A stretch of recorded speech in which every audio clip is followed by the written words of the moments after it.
The city of Rome, once the beating heart of an empire, lay under a gray winter sky, its walls scarred by centuries of war, neglect, and betrayal. The streets, once filled with the thunder of legions, now echoed with the cries of the hungry and the weary shuffle of refugees.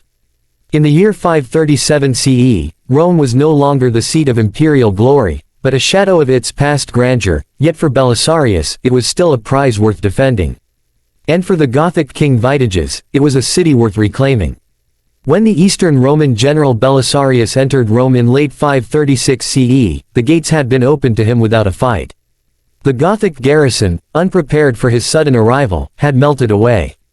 But victory had come too easily, and in war, an easy victory often hides a storm. Vitiges, furious at the loss of the Eternal City, gathered a massive army, by some accounts over 45,000 men, to crush the small Byzantine force that dared hold his capital. Belisarius commanded barely 5,000. The balance of numbers alone was enough to make most men retreat. But Belisarius was not most men. As the news of the approaching Gothic horde reached Rome, the city's mood shifted from relief to dread. Roman citizens, many of whom had grown used to Gothic rule, began to question whether the Eastern Romans could truly protect them. Rumors spread. Some whispered that the Goths would slaughter the inhabitants for treachery, others claimed Belisarius would abandon them. Belisarius knew that fear was as dangerous as the enemy outside the walls. He moved through the streets himself, speaking to merchants, bakers, and even beggars.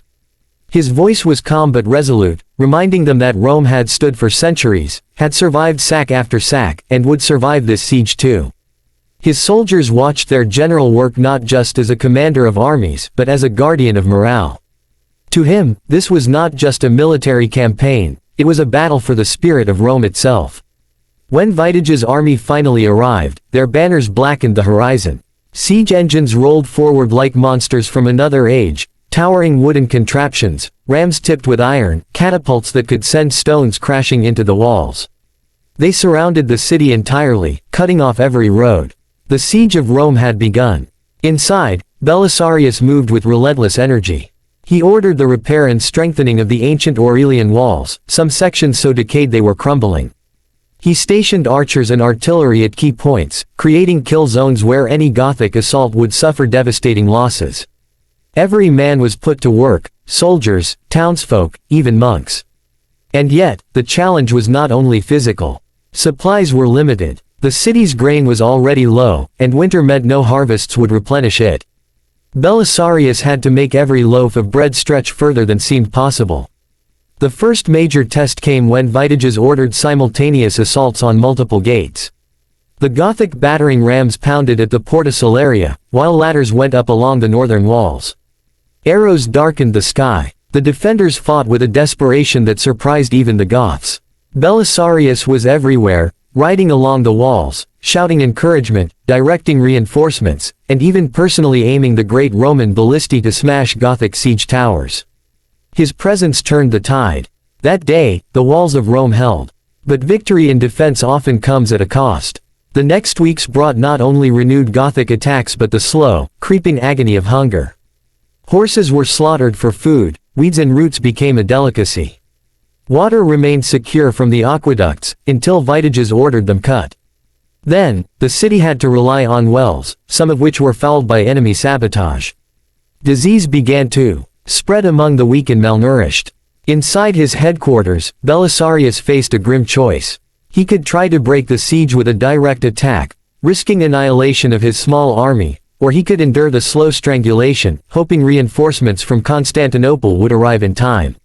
He chose patience, but it was a gamble. He knew that every day he delayed, his men grew weaker, and the people's loyalty wavered. The Gothic king, frustrated by the city's stubborn resistance, tried psychological warfare. He sent envoys to offer the citizens their lives and property if they handed over Belisarius. The offer was tempting to many, but Belisarius' leadership had won him allies among the population.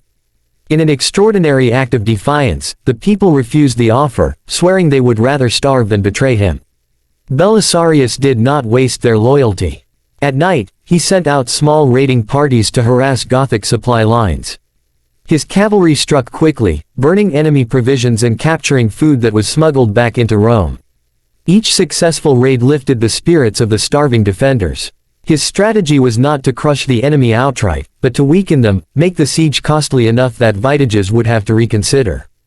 After nearly a year of siege, the balance began to shift. The Goths, too, were running low on supplies. Their morale sank as disease spread in their camp. Finally, Byzantine reinforcements under the general Narses approached from the south. Vitiges, unable to take Rome and fearing encirclement, ordered the siege lifted. When the Gothic army withdrew, the gates of Rome opened, and the defenders, emaciated but unbroken, watched the enemy retreat. Belisarius had done what seemed impossible. He had held the Eternal City against overwhelming odds.